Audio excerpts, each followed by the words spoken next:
What's up, Longhorn Nation? We're back for another episode of Texas Longhorn Live. I'm here with my new co-host, Joshua Watts. Josh, please introduce yourself, man. Yes, it's great to be here. My name's Josh. I am a sports content creator. I have a ton of other YouTube channels you might have seen me on. If you haven't, we can talk about that in the future. But I've been a lifelong Longhorns fan my entire life. Grew up rooting for Texas through the good, through the bad. I remember the Notre Dame game thinking, oh, Texas is here, Texas is back. And then, we all know how it went from there. But I'm loving where we're at now. The Texas is great. The entire environment around the team is awesome. And it's pretty cool to be in now as we're starting to ascend, being able to actually give my thoughts because I'm usually more of an NFL guy. So now being able to sit here and actually talk about Texas is really cool. And it's even cooler to do it with somebody who's actually played in the league. So, Brandon, I'm excited to work with you. We're going to be here every single Tuesday. And are you going to be on any other shows or are you Tuesday exclusive? So I'm doing I do Tuesday Texas Live, and then I do Nationwide right after this. So I go back to back on Tuesdays. Nice. Awesome. Keeping me Well, we busy. have a lot of things to talk about, but the people from Tuesday haven't heard from you. So do you want to introduce yourself real quick? And I know you played in the league, a lot of different teams. So you want to briefly just cover that and then we can hop into Yeah, it? man. I am Brandon Ross. Everybody call me B Ross because it's 7 million Brandons in the world. I played 6 years in the NFL with the Packers, Raiders, Dolphins, Chargers, Broncos, and then I scouted for 8 years with the Packers. Now I'm hosting Texas Longhorn Live, and I'm loving it. Hell yeah. All right. Where do you want to start? So let's start. We had a scrimmage this weekend, big time scrimmage. Yep. And I'm very interested to hear your thoughts because I know what I think. So I'm curious to hear what you have to say about the scrimmage this past weekend. Yeah. So Sark did a press conference. We'll play it here in just a little bit. Got about a minute 40 of that. So we'll let him speak his truth. It sounded really positive. I don't know from your experience. How often did a coach go into a meeting or go into an interview and say that we had a good practice or a good scrimmage? Coaches are almost never satisfied, both college, high school, NFL. You never hear it. True. So I would like everyone to hear it first, and then I would like talk about, like the coded message behind it because it's different coming from a coach who primarily coaches offense versus a coach who coaches defense. So, you know, I'm excited to like talk about it, but I want the people to hear what he said. All right, let me pull it up. Here we are. Let me see if I can get this rolling here.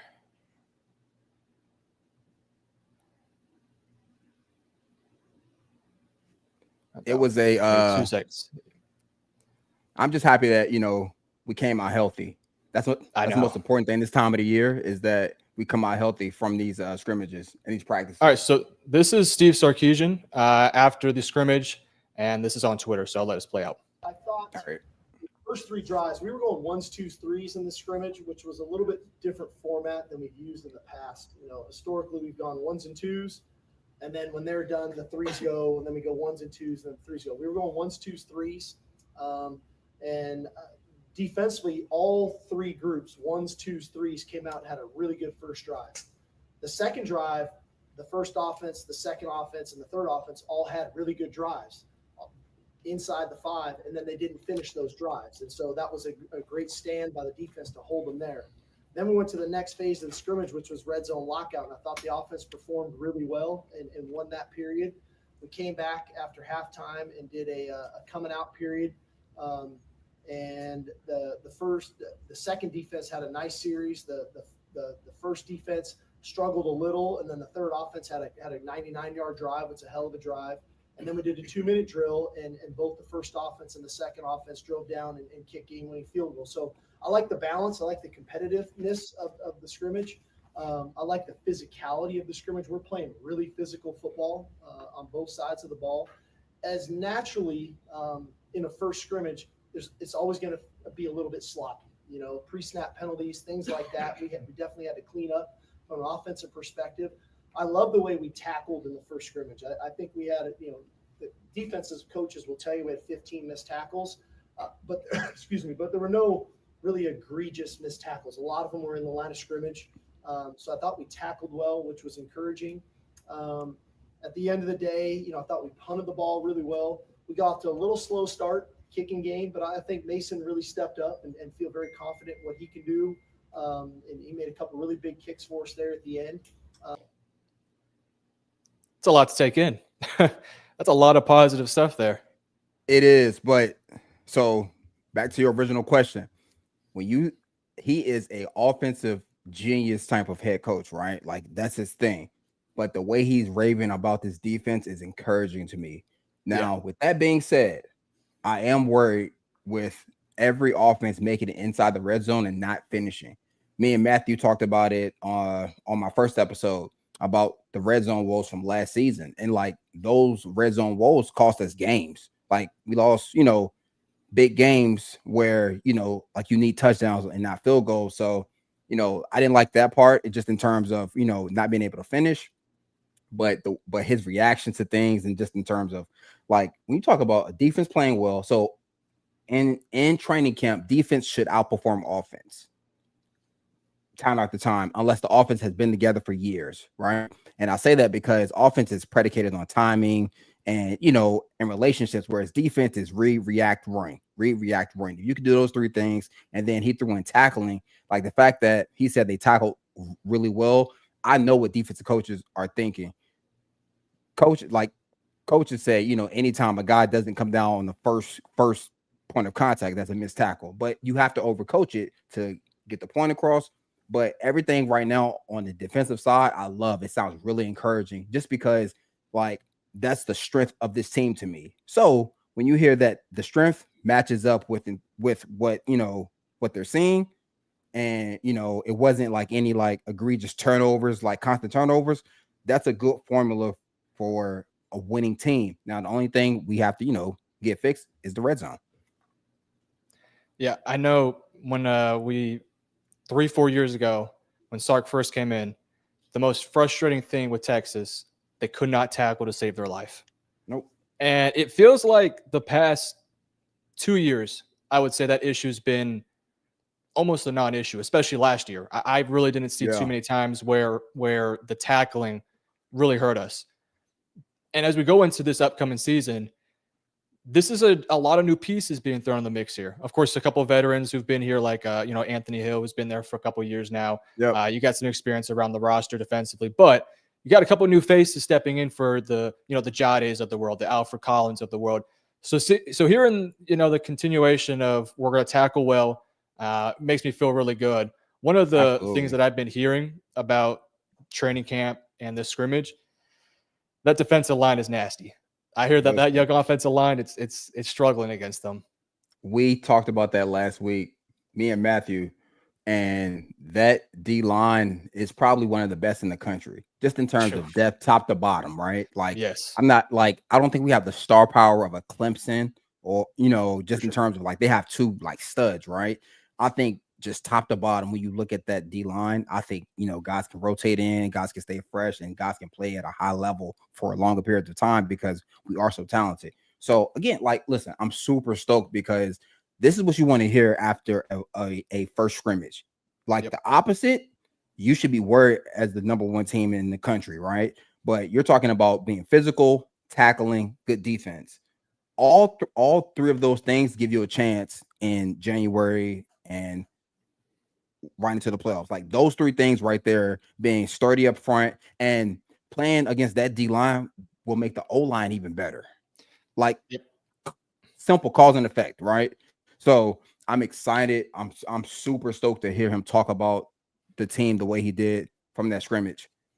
Yeah, it's funny. It feels like the past 2 years there's been so much turnover with the interior defensive line, going from Tavondre and Byron to last year Alfred and Vernon Broughton.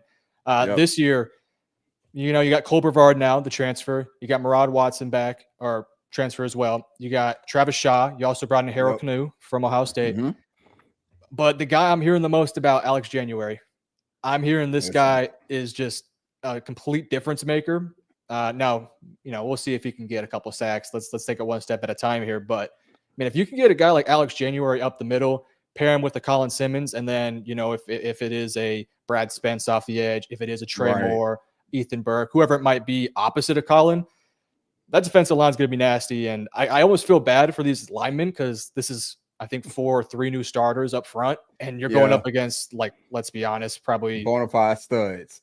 Like, this is, would you say this is the best defensive line out there? Maybe Clemson's really up there too, but from top to bottom, depth-wise. I just think, I think top to bottom, this D line is the best in the country. Like, I think other teams have more star power, like bigger names, just guys where, they get drafted high. Colin Simmons can't get drafted, but he's still a stud. Like he's a real dude who will leave after next year. Like, that's like the writing on the wall, right? But like I just think interior, you talk about exterior on the edge, and the versatility, I think, is what is also scary because you got guys who can multi-align. Alex January played on the edge last year. Like, at times, people like he played outside and now he's kicking inside with those same pass rushing powers and moves. And now he's bigger, he's stronger. So now he's going to be able to handle like the run game. Like, to your point, I'm really excited to see him. But just in total, just the rotation that we have on the inside, I don't think we had that because, to your point, we had Sweat, we had B Murphy. You know what I mean? Right. Like we had 2 or 3 guys in the rotation, but you're talking about a good quality of 4 or 5 just at D tackle. So now you talk about keeping guys fresh. Changes the game to me. You talked about versatility. Let's just go through the list here. Anthony Hill, you can have that dude whatever. Anything you want him to do. He can do whatever he wants. You got him. Trey Moore, who was edge rusher last year, now converted over to linebacker. Brad Spence, the opposite. Linebacker for his entire career, now is kind of shipping over a little bit to edge. Talk about the secondary. Michael Taft now moving a little bit inside to play nickel, which I want to talk about that here in a second because, you have experience with this. Going down from, a safety where you're, 10, 15 yards deep, so now you're playing really close to the line of scrimmage a lot of times. It's actually easier. Really?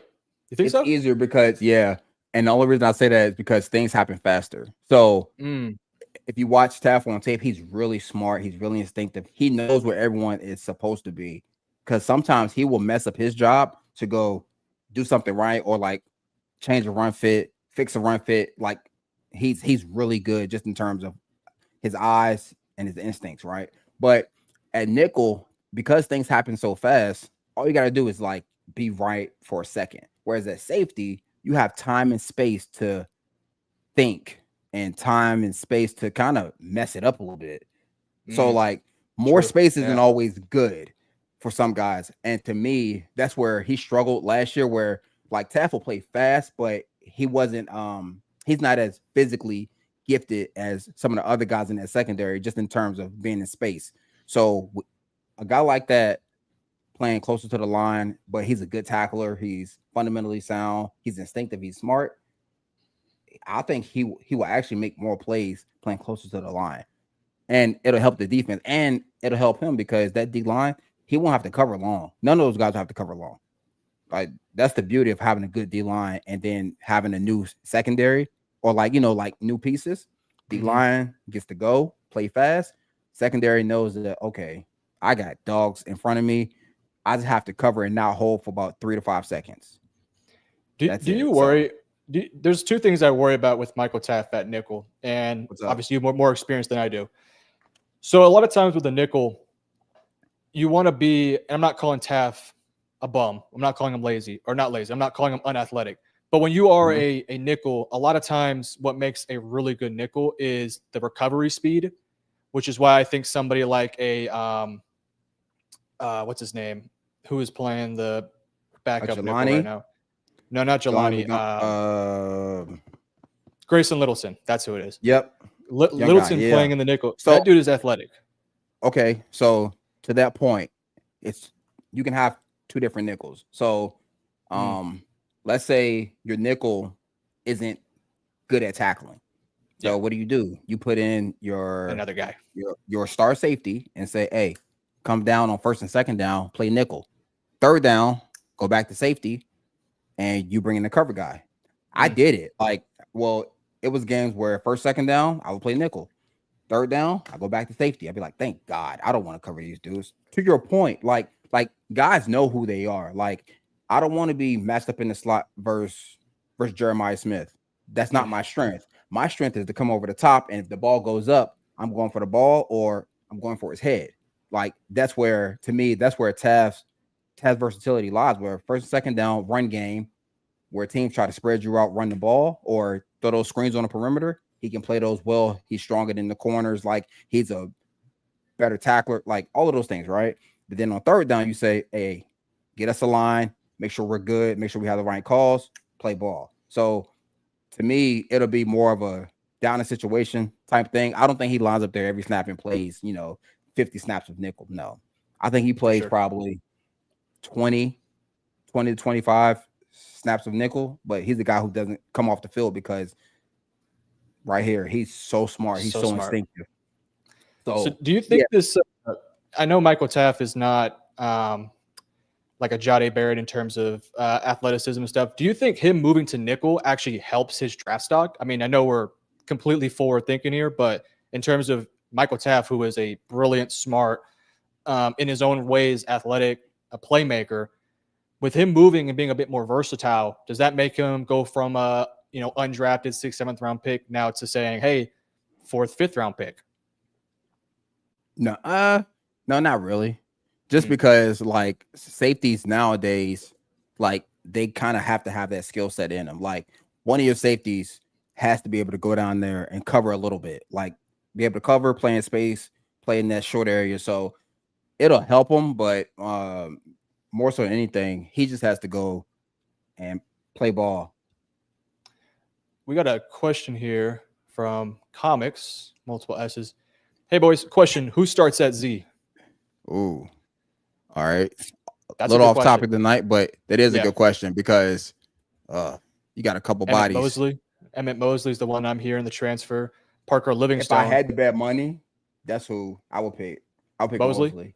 Yeah, just from everything I'm hearing, he's gonna be the Z, and then probably slide inside when they go through receivers. I've heard he's dealing with an injury right now, which unfortunate for him. I don't think it's a long-term thing. I think it's just sort of precautionary stuff. So hopefully he can get it figured out so he can have enough reps to, prove himself. Absolutely. I've heard Parker Livingstone's name out there a couple times. I heard that him and Arch just have that connection. Yeah. What about DeAndre Moore? He'll start somewhere, whether it's, outside wide. He could play a little bit in the slot. They're going to use DeAndre Moore on special teams too, which they should. Yeah, he's a good athlete. I mean, he's not an Xavier Worthy or anything like that, but he can make guys miss in the open field and make some plays. But I mean, I feel no matter how they line these guys up, when you have a wideout one like Ryan Wingo, who's I think a genuine special talent, DeAndre Moore, who's been now in the system for 3 years, Emmett Mosley, who hopefully can get healthy, but then you got Parker Livingstone, you got Ryan Niblett, who I've heard is also some special teams work, and then you got like 3 or 4 high-level freshmen that are all just waiting for something to happen and get their playing time. So it doesn't really matter how they really do it. They can rotate guys in for days. That's a deep room. I mean, you have size, you have speed, you have athleticism. So to Matt's point, like it's like that room is very versatile, much like the D-line, right? Like you got guys who can multi-line, can do multiple things. You have different body types, so it'll be interesting to see how they do it. That's inside his new coach, so he doesn't get. I can see that. So right here, Yep. So I think we should let's close out the scrimmage talk here. I wrote down a couple of notes. There was another clip of Sark talking about some standouts from the scrimmage. Yeah. I don't have the clip on me, but he mentioned CJ Baxter, who's coming back from the injury. That's awesome to hear. That's big. Derek Williams, they said that he had his best day. And part of the reason why they're able to move Taft to nickel is because of Derek Williams. Yep. And his progression. Aaron Butler, we didn't talk about him there, but he might be somebody that can get some reps in there. Ty Anthony Smith, I got to tell you, man, Ty Anthony Smith might start this year. I've heard so much good stuff about this guy. And then from the limited time we saw him last year, I mean, obviously Anthony Hill's the guy, right? Right. The guy next to him right now would be the Foul. Yeah. So Tyanthe Smith, man, he's just a freak athlete. He moves so well. A lot of competition there, though, with Trey Moore, who's going to get a lot of reps there, too. But I've heard a lot of good things about him and his play. And then we talked about Alex January earlier. He looks like the real deal. Yeah, I mean, again, like, so we talked about Derek Williams last week because Matthew said, he's the guy who should start at the other safety spot. And it was encouraging to like hear that was his best day, right? So him, Alex January, Baxter, like guys who we are going to need at a high level, like those guys are standing out early. That just tells me that, like guys are dialed in and that's what you want to see. So it'll be interesting to see how the offense responds to the next scrimmage. Because for the next week, they're going to keep hearing the defense. And like, even though those are your teammates, the competitive side of you says, man, I'm tired of hearing that. Like, we have to shut them up. Let's see, he was clocked. Mo Barnes' dad comment and say he was clocked the fastest linebacker at 22 miles per hour. Oh, yeah. Hey. Mo Barnes, man, he's a difference maker. He was a high 4 for a reason. Listen, Bo Barnes is like, when you see him like move and run, like again, like this is, and we'll dive into this later in terms of Texas being number 1. But when you look at this roster, it's so loaded just with talent and depth. And like, it's talent that won't see the field this year. That's the scary part. It's plenty of talent this year that like they'll play 4 games, 5, 6 games. Like, you know what I mean? So I'm excited. Can't lie. I'm super excited. Speaking of talent, do you want to transition over to talking about some preseason football?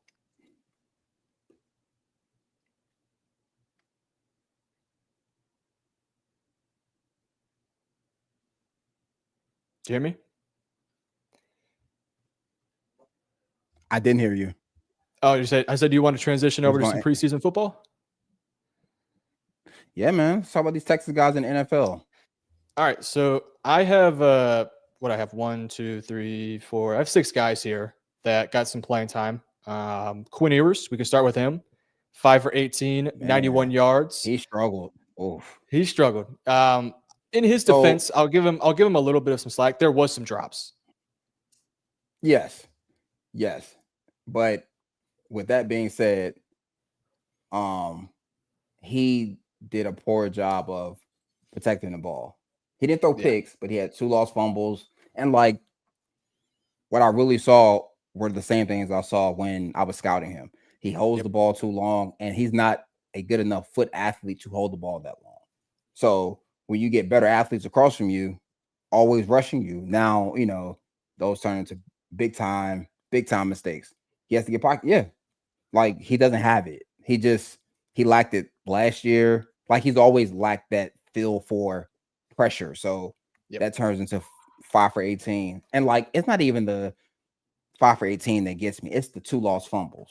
Like, you can't lose the ball twice in any game, let alone when you're trying to make a team.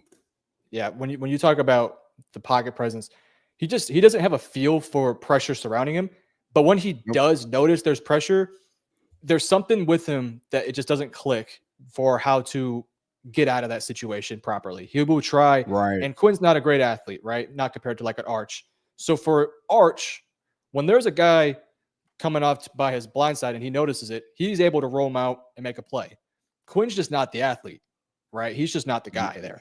And so when he tries to roll out, one of the fumbles he had was him trying to make a play when Quinn, you're not that, you can't do that, man. Like, you are just not athletic enough to get that job done.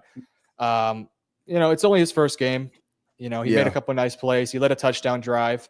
Got to give credit to running back from Oklahoma State, Ollie Gordon, who had a really nice day from Miami. But there's a couple of drops. I think there was maybe 2 or 3 drops that could have been caught that would have made it a bit more respectable of a day. But yeah, just a bit of a frustrating one for Quinn. Yeah, he was just, in all honesty, he looked no different from when I scouted him and I gave him a 6-7 round grade. So I'm not, I wasn't totally surprised. I do think he's better than that, but his game has to be predicated on timing. Like every timing, get the ball out at the top of your drop, or throw the check down, or throw it away. That's okay. Like that's a great play for some coaches. It's like, hey, go, just toss it. Give us the chance to line up again in the same situation, essentially. 1st and 10, 2nd and 10, third. Give us that same opportunity opposed to holding the ball, taking the sack, or worse, losing the ball. So yeah, he was. I mean, I wasn't shocked, but hope he performs better. And you talk about playing with anticipation, pocket presence stuff. That's what you're going to do with Mike McDaniel. That's what Tua Tagovailoa has made. That's why he's the top 7 paid quarterback in the league. So if you are Quinn, just keep your head strong, keep your head high, give yourself some slack a little bit. It's going to be a few years, but yeah, you got to see the development. And so far, the Quinn we saw, I guess 2 nights ago, was the same Quinn we saw lose the ball versus Jack Sawyer, go for a touchdown. Yep. So exactly. A little bit frustrating, but there were some other good things though. Matthew Golden, he had 2 targets, 1 catch for 7 yards. Yeah, he only played the Packers struggled. He played I want to say 2 series, but he looks like a number 1 receiver. Yes, he's fast, he's explosive, he catches the ball, I mean, with just soft hands. Like I think he can have a good year. Ultimately, it's going to come down to, can he play when it's cold? Yeah, in Green Bay, because fast people in cold weather, like you don't take a Lambo and put it in the tundra. So, and that's what Matthew Golden is. He is a Lamborghini, he's a Ferrari, and he likes top speed. But when it gets, when the weather drops, I'll be curious to see him. But his preseason tape, really good. I mean, like you see everything you saw, but you see that he's gotten stronger. He's gotten a little better. Like his route running was more crisp. So I'm excited to see him grow. Yeah, I watched the film too. He only ran, I think, 7 or 8 routes, and he felt like he always had a chance to make a play every time he was out there. And you compare that to the other receivers who Romeo Doubs had a drop. I think there was another drop by another guy, and that was a huge issue last year with Green Bay. Christian Watson can't stay healthy to save his life, and then you got these other dudes out there that have so much talent, but they struggle to hold on to the football. If Matthew Golden can be that safety blanket for Jordan Love, I mean, he could be in for a really big rookie year. He got a chance. Yep. Did you watch Kelvin Banks? I did. This Kelvin Banks, what you think? It's 1 preseason game. He looks like Ryan Ramczyk 2.0. He looks so. I watched a quick little cut up of all of his film, so every single snap he took. When he does his kickback, it is like he's gliding almost. It looks like easy for him. It looks so easy for him. And a big thing with linemen is you never want to be off balance. You never want to lunge and use both hands at the same time. He is somebody that punches with one hand, never gets off balance. And some of the run things he did, they did a zone to the left where him and Trevor Penning had to reach block an edge. And it was teaching tape. It was like legitimate teaching tape. And by the way, Trevor Penning looks smooth at guard too. So if you're a Saints fan, there's that. But yeah, Kelvin Banks, man.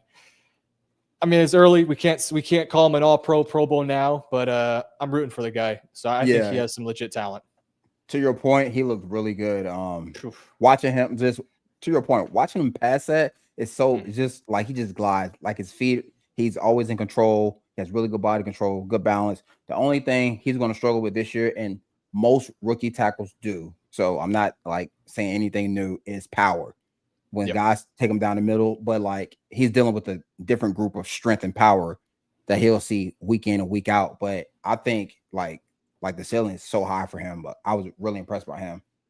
And if he's playing next to Trevor Penning, who his whole thing is I'm stronger and I'm meaner than you, so you kind of get a nice combination of Banks, who can be at times a bit more of a finesse guy, just a guy who's gliding out there, almost like he's dancing, and then a dude in Penning who's just, I'm gonna kick your butt, put you in the ground, and do some dirty things there. Like that duo right there could be pretty fun.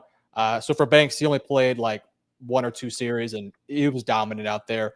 I didn't get to see any Jade film, but I do know he had a couple solo tackles. So I actually got to watch Jade. Cool.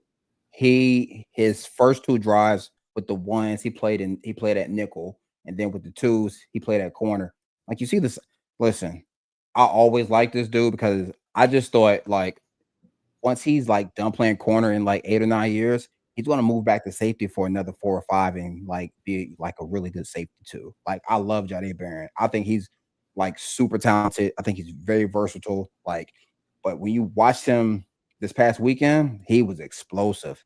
Like out of breaks, out of cuts. Like he was physical. Yeah. So I'm a huge fan of his because I just love the way he plays the game. So watching him as a pro, I'm so looking forward to it because, yep, comics. I'm with you. I think he's going to be a beast. Like I think with playing alongside a guy like Pat Surtain and playing in that defense, he's going to be way better than what he even was at Texas, which is scary because he was a throw runner. And the thing is the one weakness the Broncos had because they have 5 or 6 dudes that can all get after the quarterback. They brought in a Dre Greenlaw to add to their linebacking core. One of their weaknesses is next to Pat Surtain, you had a couple guys like Jaquan McMillan, who is a good player, but not a great player, and Riley Moss, who's kind of the same vibe. You stick a Jahdae Barron out there who can play like legitimately any position in the secondary, outside corner, play him in the nickel, play him deep as a free safety. He's not the biggest, maybe not the fastest. He's not the strongest, but he could just do a bit of everything. Yeah. Don't worry, Levi Wallace. Levi Wallace. You are a Broncos fan. Okay. Yeah. No. So I got to see Jahdae. Who else did I watch? Barron Sorrell. Did you just see him? I did. He and like had a nice day. He moved across the front. Yeah, but he had a pretty good day. Like when I last scouted him, he was I think he was only a sophomore. But you saw all the physical tools. But I always thought he was better versus the run than the pass. Like as a pass rusher, his upper body and his lower body tend to be out of sync at times. But like you saw the physical traits and tools. But Barron Sorrell, I think, is going to be like a sleeper, like really good player. It's just going to take him some time to like hit his stride.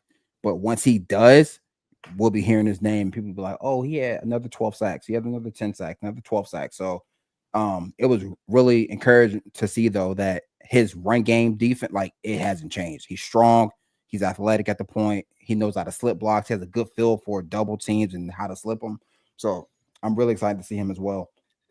Yeah, he had, correct me if I'm wrong, I think 2 tackles and 2 quarterback hits on the day. I think he also had a unfortunate penalty on like the very first play of the day. Yeah. On a kickoff, which you never want to see. But that is a Packers defense. Packers defensive line that has some guys who are a little unproven there. So I could see a world where Barron Sorrell gets some reps, maybe not as a starter, but maybe gets 10, 15 snaps a game to really prove himself, which would be great for a guy who was drafted in round 3 or on day 3. Yeah. We also saw Gunnar Helm make a catch for 16 yards. Gunnar, so he was more impressive in the run game to me than the pass game. Like as a pass catcher, I always thought he was a really good player, but he was inconsistent as a run blocker at times. I thought this past weekend he got after guys. Like he has reps putting his nose in the fan, driving his feet, and like creating lanes where like you didn't always see that last year. So to like go up to the NFL and you get like, and you see improvement in the run game, the pass game is easy for guys like that. He's athletic. He knows how to find, voids and zones. He has really good hands. So that's the easy part. But Gunnar, when I tell you with Cam Ward, he's going to be so good with a guy like that who can just get him the ball in his spots. So I'm excited to see Gunnar. But it also helps that he's a young guy who's doing the dirty work. And that was one of the things at Texas that you wanted to see him improve with was that run blocking. Ooh, Gunnar Helms and Barron Sorrell were the most underrated players in my opinion. I don't disagree with Gunnar. I don't think people across the country gave Gunnar his due diligence or his respect. I thought he was really, really good. Like total football player. I would have took him easily. I would have taken him day 2. I would not have waited to day 3, but that's just me. Yeah, well, his stock might have dropped a little bit because of the combine stuff where he had that weird ankle injury that made him run like a 4 something. That was crazy. Which is like, if you just watch the film, we all knew Gunnar can move. He's such a good football player. His concern is that he has some competition there with Chika Okonkwo and Josh Wiley, so that's going to make things a little bit harder for him. But making a nice little catch here in the preseason will definitely be a good start for him. Absolutely. You know who I watched who had a really good day? Who? Hayden Connor. Ooh, Cardinals, correct? Yeah. So he played center and guard. Oh, I love that. He played. So me too, because as an old lineman trying to make a team, you have to show versatility in some aspect. And I thought, he was pretty good at both. Like he had some plays where, he was off balance, but like nothing like egregious where it was like, oh, that was just a bad play. Like overall, I thought he had a really good day. And the fact that he was able to show his versatility, he showed that he was in shape too, because he played, I want to say like 45 plus snaps in the preseason. That's a lot, people. Like that. Listen, preseason is hard. That's it's the hardest thing because you don't have your full roster. So guys who aren't used to playing so many snaps in the NFL are playing that many. So no, he had a really good day. So I can't wait to see his progression because I think he really has a good chance of making the team. Did you see anything from Jake Majors? I didn't.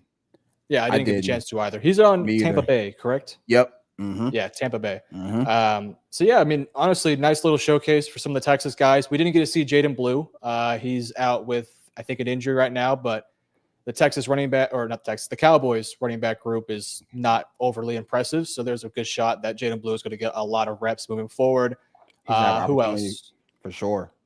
Who else got drafted that we haven't talked about? Vernon Broughton, Alfred Collins. Did you see those guys?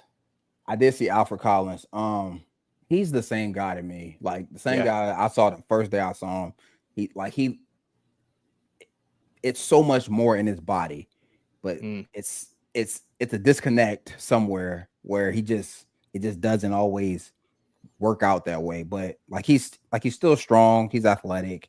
The one thing I did see from him that I didn't see when I scouted him all the time was the effort. Like that's good. I saw him running to the ball at a like pretty high level to where I would see him sprint to the ball and he'll, come out for 2 plays, go back in and see the same effort. So that was encouraging because everything else in terms of like athleticism, strength at the point of attack for a D lineman, he has all of that. Now he has to put the football player part together. So, but yeah, no, I think he was in much better shape than what I expected. And like the first preseason game is so hard to get in shape for because you don't play football. You're going so long not playing like real football, and then you get thrown into a game and they play full speed. So I was encouraged to see that, he was in fairly decent shape and that he showed really good effort. The thing too with Alfred, he's in a defensive line room that's number one, dealing with injuries. Kevin Gibbons, Jordan Elliott are both dealing with some things. And next to Alfred Collins is fellow rookie CJ West. So it's going to be probably their show to step in there. And the thing is, when you have a Nick Bosa and you have a Micah Williams playing as your edge, you don't really have to be terribly impactful as a pass rusher. The big thing they're going to want him to do is, anchor, stuff the run. And if you can give us 3 sacks, 2-3 sacks, they'll probably take it, which is, I think, Alfred can definitely do that. Absolutely. I think Texas does the best job at cross-training players in college, allows for more avenues to play at the next level. That's true. I agree 100%. I definitely agree. I don't totally disagree with that because when you have guys like, I'm telling you, like Jahdae Barron, 8 years at corner, 4 or 5 at safety. Yep. Retirement. I'm calling it now. Like he's literally been cross-trained to have a long career at playing outside, then extend it for another 4 or 5 years playing deep. So yeah, no, that's a very true statement, Matthew. Yeah, especially along the offensive line, those guys, especially the interior guys, they're playing right guard, left guard, someone plays center. Yep. Banks, you never had to move him because left tackle is such a valuable commodity that's like, why would we even move him? So didn't have to move him, but they always do a great job of moving guys around, secondary, linebackers, basically every position defensively, and then offensive line is always pretty good. So absolutely. Anything else you guys say about the preseason? No, man. I'm super excited to see these guys perform at this level after watching them, and like watching these guys. Like I've seen them since they were like pups, like freshmen, sophomores. So seeing them now and seeing their growth and all of their progress, I'm happy for them. I wish them nothing but the best in the future. For sure. So breaking news, I guess not breaking anymore. Texas ranks #1 in AP preseason poll. Is that good? Is that bad? How do you feel about it? I don't like it, just in terms of because um because if you don't have the right mental in terms of handling success or handling like the media, then that can affect you. Now, with that being said, I think this team isn't wired like that. So happy for him. Like, you don't get a award for it, but I think having a weekly target on their back should help them play better in terms of week in and week out being consistent, because now you're always going to have a target on your back. That is 100% correct. Do Yeah. not get a big head. Yep. That's my fear, because the team is kind of still young, like Yes. talented, but it's still young overall. So it's like, do they feed into the hype? What are they thinking internally to, like, in terms of we're #1? So yeah, for me, there's sort of two sides to this. When it comes to recruiting, it's always good to have the #1 next to you, right? You can go to any recruit and say, hey, we're the #1 team in Absolutely. the country. That should give you enough reason to come to us, right? Not that Texas needs the juice, because they have, consistently been great at recruiting, but Right. just gives you that little extra thing. It's great in that category. It can be a little bit hurtful in terms of an overconfidence aspect. If you come into that first week versus Ohio State and you're thinking, oh, we're high and mighty, we're Texas, we're #1, that's great and all, but at the end of the day, you got to go out there and, show that you're deserving of that ranking. And nice thing about it is they get that Ohio State matchup right away to, kind of prove it. Yeah, I mean, that's a great point, Matthew. First time ever, so like it is cool. It's cool to hear, cool to see, but like, how many teams start one, finish one? Like, that's, to me, and like in this era of free agency, I don't call it NIL. This is free agency. In this era of free agency, like, the teams are much more balanced. So being #1, like, think about it. The #1 team didn't even make it to the national championship last year. #1 team all year was Oregon. Who was the #1 last year? Was it Oregon? Well, I'm talking, who was it preseason? Oh, might have been Georgia. Yeah, it might have been Georgia. Maybe it was Ohio State. I could see that too. Yeah, but yeah, so like, I like it, but now that poses the question: is there extra pressure on Sark now? Because you got to think about a whole bunch of things in terms of how much money they spend, because everyone knows, like, they spend a lot of money to pay these guys to to get them there, all this stuff. So you're spending what? How much was the number? 20 million?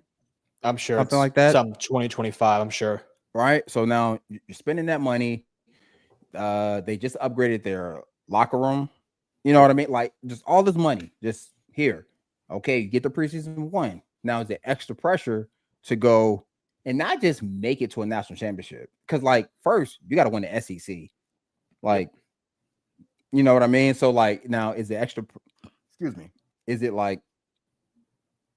too much pressure? Is it any pressure? Is it no pressure? Like, I'm just thinking just in terms of, like, now, like, how people are going to view them and how they are going to view Sark, because now it's like, all right, you have your 5-star quarterback, you have the $20 million roster, you have the best, like, top, like, you have everything. It's no excuses, right? Go win. So I'm just curious to hear what you think about that. I will tell you, for me, every year Sark has been here, it's been a step forward, right? First year, terrible year. I mean, that was hard stuff to watch. Second year, you make it to a bowl game. Third year, you're making a Big 12 championship and you're winning that thing. Then you go to the SEC and you were, by most accounts, the best team in the SEC minus, Georgia. make it to the SEC championship game, you lose, but then you make it to the playoffs, go 3 rounds deep, and you lose to the eventual national champions in Ohio State. You don't want to take a step back this year. It's a new roster, so there might be a bit more volatility here, but you want to take that next step, which is, number one, you got to beat Georgia. Cannot lose to Georgia again this year. You lost to them twice, and you got them again at your home stadium. So you can't lose to Georgia, especially with, in my opinion, Arch Manning being by far the better quarterback. So you got to win that one. And then once you get past the Georgia, it would be nice to win the SEC championship. That'd be cool. That would be a step forward. But making it to the national championship is where we want to be at. Whether you win it or you lose it, taking that next step forward is really what, in my opinion, would be a great year. If you make it to the round before and you lose to, I don't know, you lose to a Clemson, you lose to a Penn State, whatever, right? It's understandable. It would be a little disappointing, but you can look at it and say, we did take a step forward. We just didn't take that big step forward. But you don't want to take a step back. If you lose at the same level you did last year and you have a similar year where maybe you don't win the SEC championship game, or even worse, don't make it to the SEC championship game, that would be a little disappointing. I mean, Sark's not going to lose his job anytime soon. He's making good money. So it's nothing, there's no pressure in terms of that. But in terms of people's perspective of him as a coach, I think there is some pressure there. Yep. Absolutely. Just, I mean, again, like, they have everything. To me, it's like the stars are kind of aligned for a big time run. Like, the run last year was great, and that was expected. Like those were the expectations. And the roster's changed. It's gotten younger, and I don't think those expectations change. I think they've even gotten higher because they think they've gotten better, which is crazy. Yeah. They also a lot of talent, and I think those coaches know that they've gotten better. Now they just got to put those young guys to work. So, to your point, in terms of his job security, no, there's no pressure. He's good. Like, I think eventually he's going to win a bunch of national championships there, and he's going to get a statue.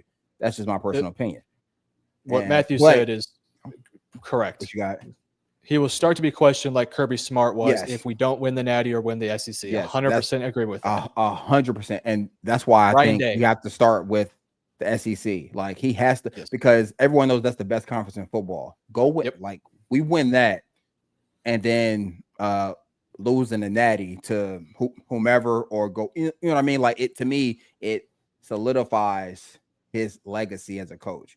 But yeah, I'm rooting. I'm rooting for these guys more than ever because I see all the talent and like everything is kind of aligning. So I'm super excited. Not gonna lie, I can't wait to go to Columbus.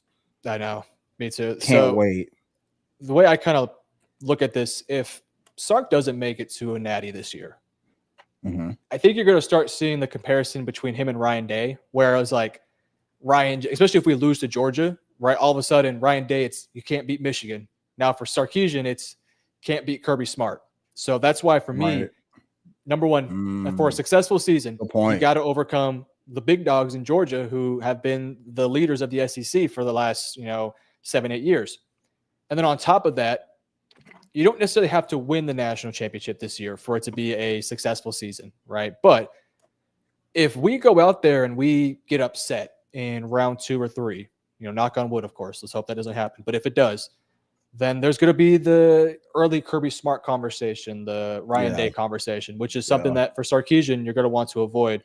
I have faith in him. I'm not too overly concerned about it. I think Texas, as you've talked about throughout the conversation, is just so loaded with talent, with not just seniors who are about to leave going to the NFL, but like young guys that are 5-star, 4-star dudes who are going to be NFL prospects 2-3 years down the road here. So is it fair to say that this is Sarkisian's most talented roster? Maybe not best roster, but most talented?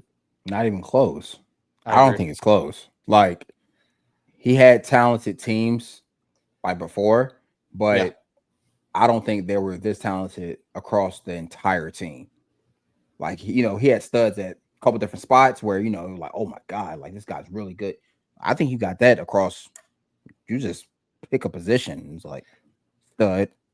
Yep. Another one. It's just they aren't proven yet. But but the talent is all there. So now these guys just have to go out week in and week out and go and just earn their name, like essentially. You know what I mean? So, but yeah, this is by far his most talented team.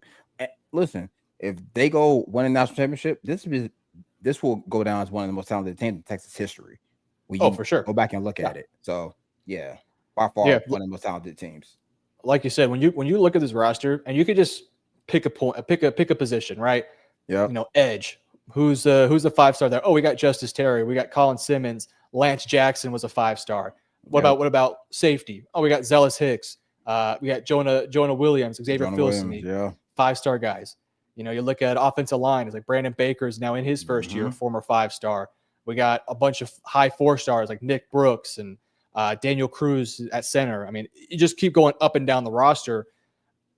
5-stars, 4-stars everywhere. And that's not to say that 5-stars and 4-stars lead to national championships, but you'd rather have a 5-star than a 3-star. Yep. They help. If they are really 4-star prospects, those guys help. And, Texas does one of the better jobs of keeping their own guys there. Like, to me, that's the most impressive thing. Like, they go to the portal and grab guys and they build depth, right? Yep. But at the same time, they do a good job of not losing key players.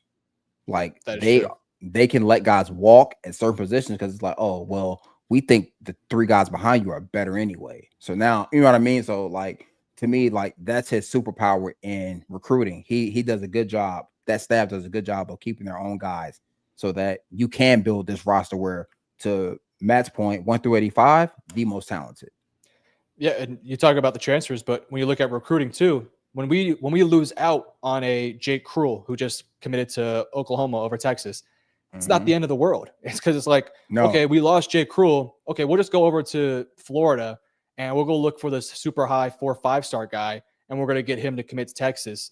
Like, they just have that ability to, when something bad happens to them, for something better to come from it. They did it with linebacker this year, where a couple of those linebacker commits don't go your way, and you end up getting the best linebacker in the 2026 class. So Texas is at an all-time high with recruiting, with the transfer portal, with roster construction, with culture. I mean, this is a very talented team, and it kind of answers the next question I was going to ask you. Do you think that this is justified for Texas being number one when you compare it to other teams out there?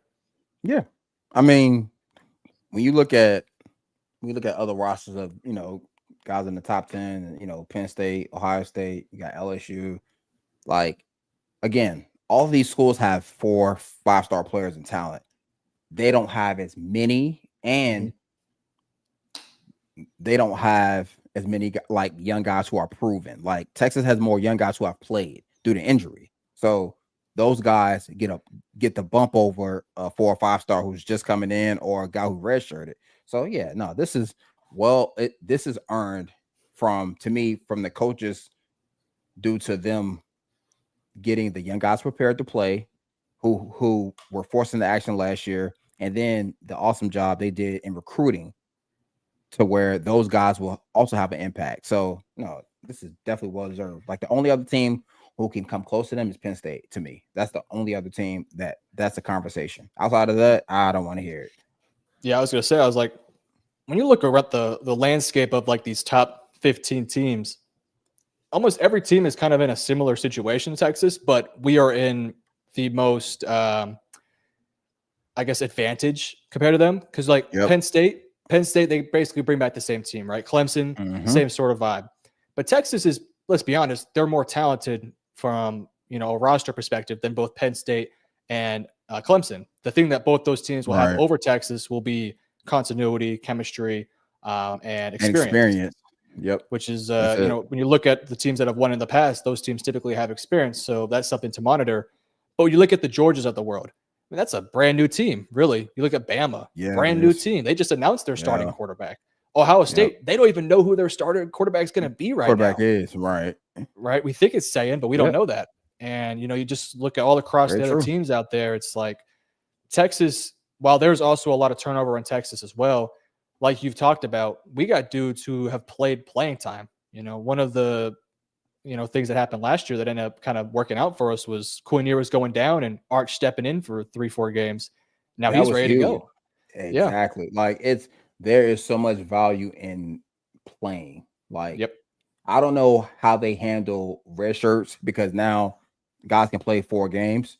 And if it were up to me, red shirts would play 2 conference games, 2 non-conference. Because they need to feel the away crowd. They need to know what it's like to be in hostile environments. They need to know what it's like to be down, to be up, like, whatever 2 games you pick. But I think that's the best way to go about it. But yeah, no, our coaches, and just by as the universe will have it, we get opportunities to play younger guys in pivotal situations, pivotal roles, so that going into the next year, they're prepared or they're starters or they're in the rotation, so that now when you look at the talent plus the depth, it just adds up to number 1. Yep. And to answer David Keith Williams, I also wish Trey Owens had more game experience and was trusted more as a difference maker right now at quarterback if he had to play. That's always going to be a concern. Obviously you pray and fingers crossed that your quarterback doesn't go down. But realistically speaking, you should go into every single season feeling confident with 2 or 3 quarterbacks because injuries are going to happen. That is why they brought in Matthew Caldwell, the transfer senior, to be that experience in case Trey Owens isn't ready. I think in an ideal situation, maybe he steps in 4th quarter versus one of those, easy cupcake games. You can just get him a little bit of experience out there, get him a bit more comfortable. So if Arch were to go down at some point, Trey can step in there and not have shaky hands. Not saying he'll dominate, but just be okay out there. Yeah, I mean, and truthfully, that goes back to David Keith Williams' first point, talking about he wished we had 2 more guards and 2 more tackles that were starter levels. But yeah, with that being said, it's hard what to he get also says, it's hard to get that because of the portal. Like, I don't have to wait anymore, right? And these kids aren't waiting. They're like, yeah, I'm out. If I'm not playing, I'm gone. So, but in the landscape of college football now, the way they built this roster to me is like textbook. Like, they recruited at a high level. They go get the right transfers. They don't go get guys who they don't think can either, help them now and can help the young guys come along.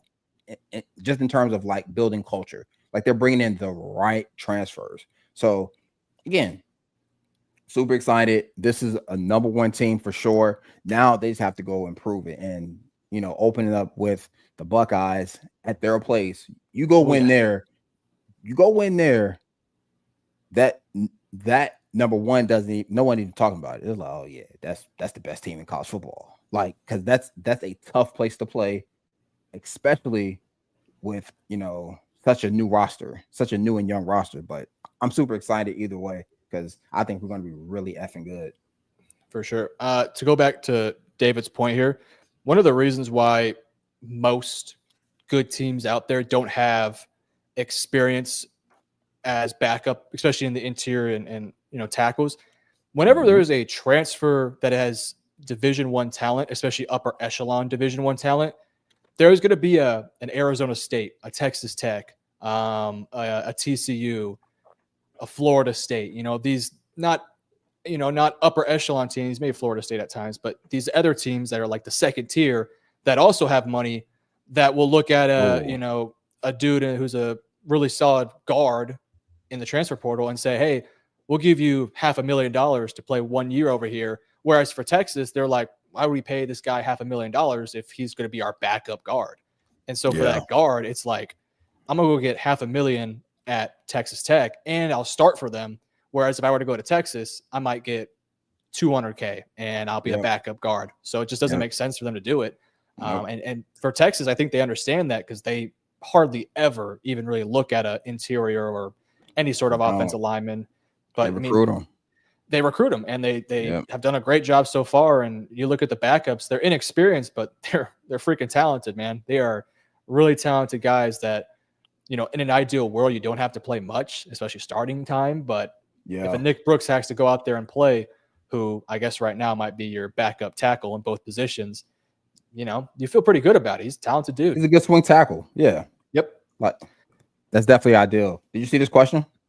which game of the 2025 schedule feels like the biggest trap game? Okay, let me pull up the schedule here and we can take a peek We will at it. answer this because I have who I think is the trap game. Matthew disagreed with me when we talked about this team, but I'm telling you what I know. Option football gives people problems, and Vanderbilt. Oh, Vanderbilt. And that option attack they have, it's scary because you have to have practice players who can duplicate that for that week. And it's hard. The option is so hard to duplicate. And they're really good at it. They run it with the RPOs and the motions and a whole bunch of other stuff to mess with your eyes. So if I had to pick a trap game, like this is 2024. I put the wrong one up. 1 second. Let me see if I get the right one.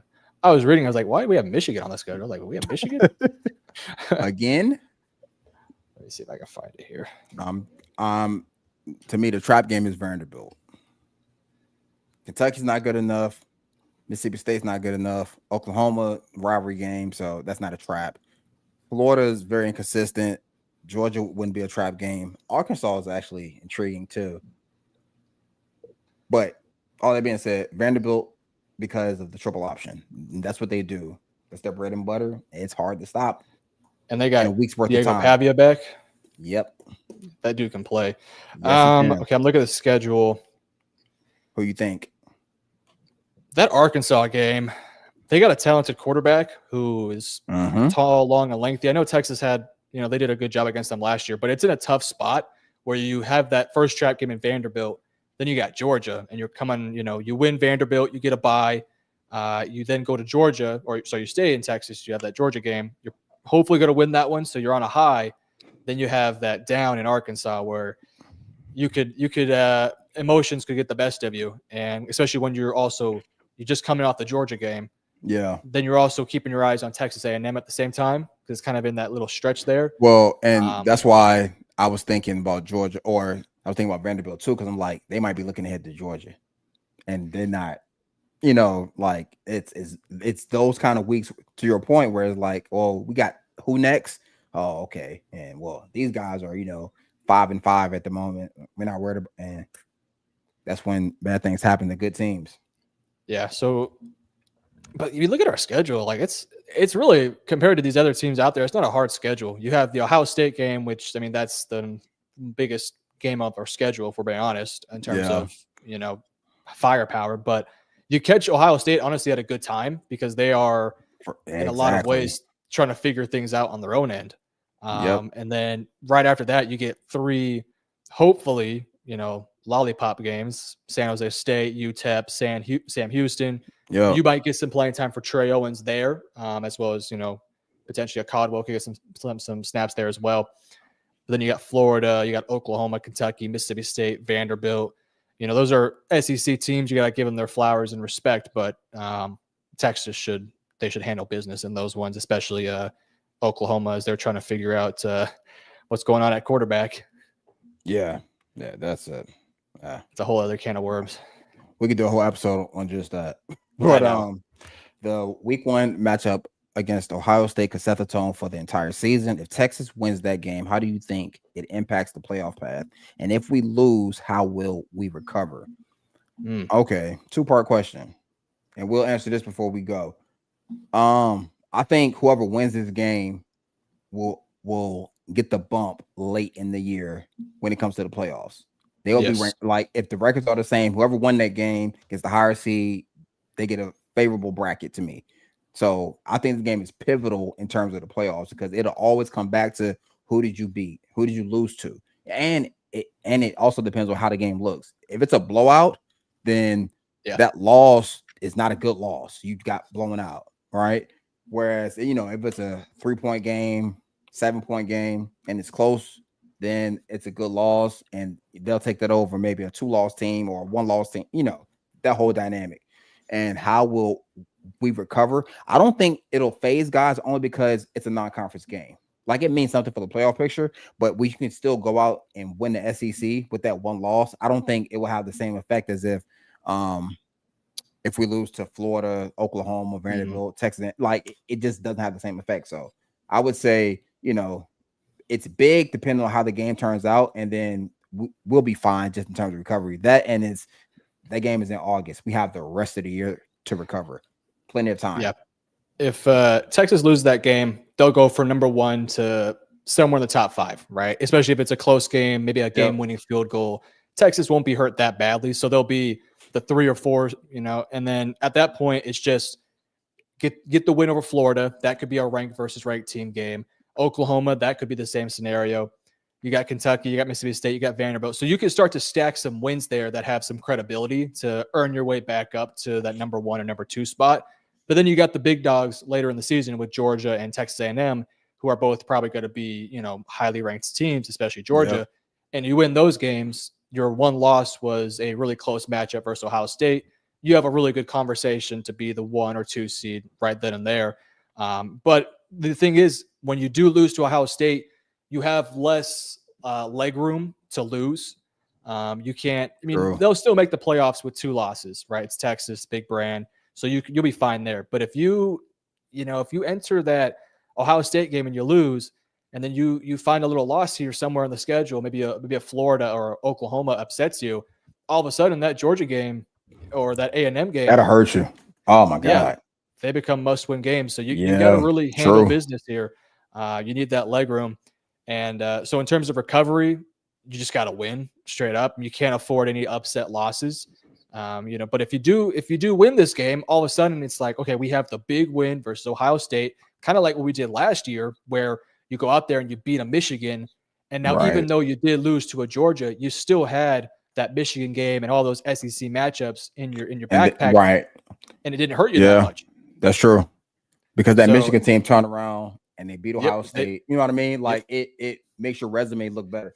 Like college football has turned into, college basketball, just in terms of who you beat and who you lose to, where was it neutral site, all of that comes into play when they're picking the, top team. So, like in a perfect world, you win, beat Ohio State, because that solidifies your resume, especially when you talk about the SEC, where I have a hard time believing it's a one-loss team going into the playoffs coming out of the SEC. Like the conference is too good. It's too balanced.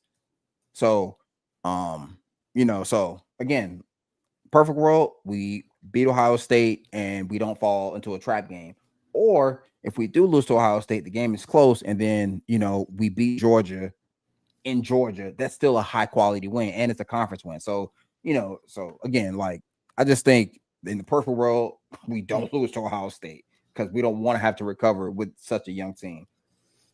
Yeah, I just realized that Texas game with Georgia was at Georgia. I thought it was at Texas. So yeah, that's your 2 toughest matchups are going to be away games. And if you beat one of those 2 teams and you handle business elsewhere, you're straight. I mean, if you beat Ohio State but lose to Georgia, you're fine.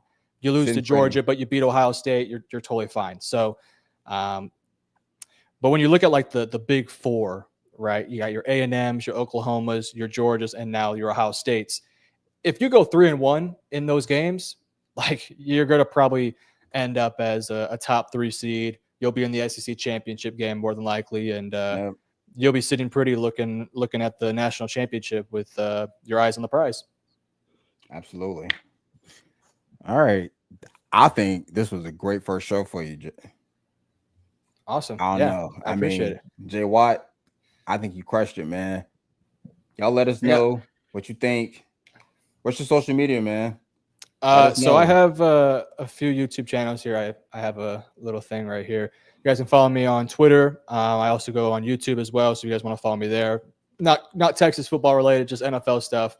So if you want to check that out, you can. It's the same handle as my Twitter profile, but I do some writing stuff. I'll also be writing for Voice of College Football. So if you want to see more Texas articles, then you'll see me on there. I'll be writing sometime this week and getting some stuff out for you guys.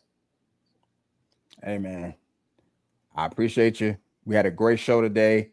Hopefully you guys tune in next week, because we're only going to we are nonstop. We are coming nonstop with this. Like, we are all Texas all day, and we gonna keep the conversations going all year round. So appreciate you guys tuning in. See you next week. Horns up, baby. Hook 'em. Thank you, guys.